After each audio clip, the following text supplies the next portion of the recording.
Fellas, have you ever wondered what would happen in Ninjago if things played out a bit differently? There are so many crucial moments in the show that if they went a different way would change absolutely everything. What the fuck? Today, I'm gonna look at some of the biggest what-if questions within Ninjago. Now, everyone knows the story of the Green Ninja. Kai thought it was gonna be him, but after choosing to save Lloyd instead of the Fang Blade, he reaches his true potential and realizes it's this little thing. But what if he made another decision? So Kai's in the temple as it's erupting and has to choose between saving Lloyd and saving the Fang Blade. This time, however, Kai just pieces out without Lloyd and takes the Fang Blade, leaving Lloyd to, Now this means two things. One, Kai never reaches his true potential after getting over his obsession with the Green Ninja. Two, Lloyd cannot be the Green Ninja because he is now a soot cloud. Now Kai finds out he's the Green Ninja and he stood in a room with Garmadon, a dude's son who he's literally just killed, so presumably Kai hasn't learnt the lesson of, you know, putting others before himself and being humble. He would most likely just go and try and fight him and lose, obviously, because he thinks he's invincible. Now this would cause him to rethink things or, more likely, become more driven to annihilate Garmadon. The entire first half of Season 2 doesn't exist because the ninja don't need to get money for Lloyd to train in Darren's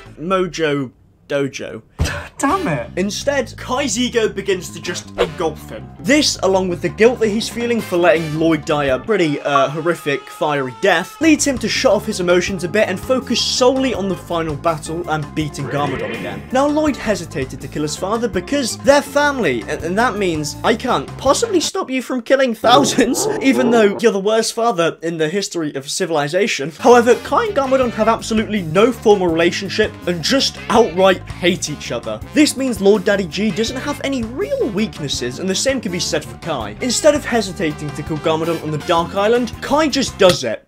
In cold blood. What an icon. The Overlord now has no one truly evil to metamorphosize himself into other than the Green Ninja himself, who's forgotten about the importance of empathy and putting others before himself, and instead just wants unlimited power. What? Kai accepts the temps from the Overlord because he believes it will make himself stronger and allow him to prevent what happened to Lloyd from happening to anyone else. The final battle against the Dark Lord has only just begun, with a new Lord being born, who's really the savior for making sure that we don't have to see this haircut ever again. But speaking of the Dark Lord, what would happen if Garmadon never turned evil? In the show, he's bitten by the Great Devourer and his heart is corrupted, meaning that he now wants to kidnap innocent people and be a terrible father. Instead of the snake chap taking a bite out of Garmadon, it doesn't bite anyone, which has pretty huge consequences. Firstly, he could provide a strong male figure in Lloyd's life, meaning that he doesn't have to be such a horrible little waste of resources, and doesn't release the Serpentine, killing hundreds. Also, without Garmadon turning evil, the Overlord has nobody to metamorphosize into, and presumably stays by himself on his sad little island with no friends, and no one to corrupt. What a sad little evil demon boy. Because now Garmadon's on the ninja side, Chen never got to rise to power. Lloyd was trained from a young age, and pretty much everything would go really well. Misako would still be a god-awful parent, but hey,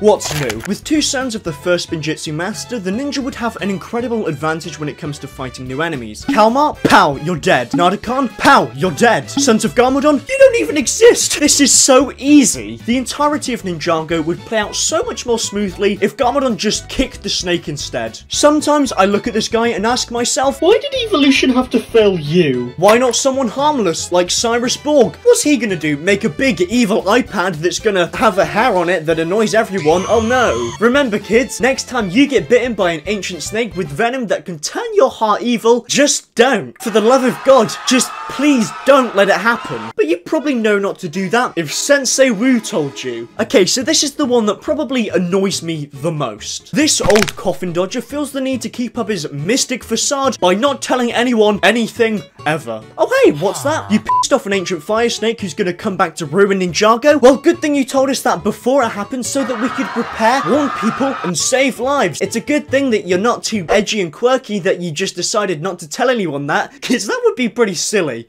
right? End credits. Ninjago. Ninjago, if Wu had the communication skills of anybody over the age of 7, if Sensei Wu was competent at relaying information, I can think of about 24 things that would go very, very differently. Firstly, Lloyd would know how to deal with Morrow. The entirety of Season 5 is 10 minutes long. Hey guys, that Chen dude is pretty weird and also evil. Thought I should let you know before you give yourselves away trying to look for secrets of him. Boom! Saved! For the guy with the long white beard, Wu is a Class A idiot.